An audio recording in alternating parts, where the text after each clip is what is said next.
Sa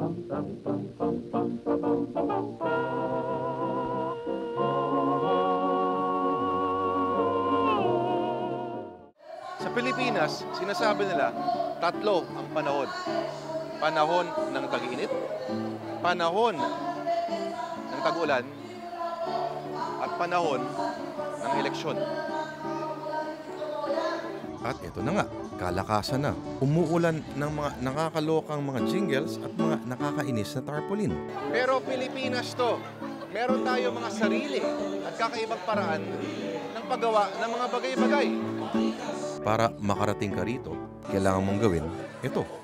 Only in the Philippines. Ang mga matataas ang pinag-aralan, kailangan kalimutan muna sandali ang karangalan. Ang mga gustong maglingkod raw sa bayan, kailangan mo nang aliwin ang mamamayan.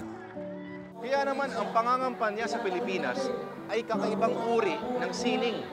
Bago mo sila pangakuan, bago latagan ng plataporma at mga adhikain, kailangan mo na silang kantahan at sayawan.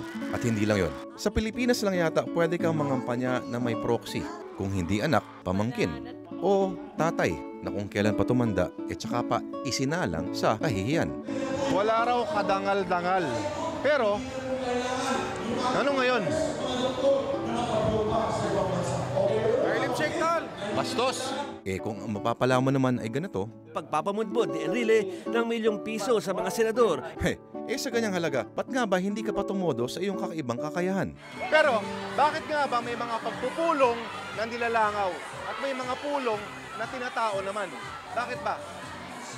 Kahit dinayo ng marami, itong campaign sortie ng Team Pinoy, nagmukhang nilangaw pa rin ito dahil sa laki ng venue. Maraming giveaway na t-shirt at kalendaryo. Maraming artista. Mukhang di naman uso ngayon ang maghatak ng superstar, di ba? Sa una, si Chapusit lang naman yata yung artista. Alam ko na. Walang laban ang kompetensya pag ang artista mo ay pinakasikat sa lahat. Ganun talaga. Basta importante, naaalala ang pangalan mo. Kahit anong mangyari, naaalala ang pangalan mo. Kaya kailangan gumawa ng kanya-kanyang mga gimmick, kanya-kanyang slogan. Lahat dapat gawin para sa pagpapamudbod ni Enrile ng ₱1,000,000 sa mga senador. Gusto ko, happy kayo! Ay nako, kailan kaya tayo aabot sa gantong kataas na antas ng sagutan? Governor Romney is your candidate, but that's not what I believe. That's just not the facts. Look, we have to have regulation on Wall Street. At hindi kailangan ng gantong uri ng batuhan ng putik. Meron 6 na ospital na pinagmamalaki ang kasalukuyang alkalde. Wala naman tamang facilities. Kulang ang gamot, kulang ang doktor, kulang ang nurse.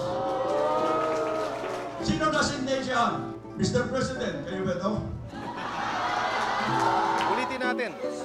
Tatlo ang panahon sa Pilipinas. Panahon ng tag-init, panahon ng tag-ulan, higit sa lahat, panahon ng eleksyon. Ano kaya ang pinakamalupit sa lahat?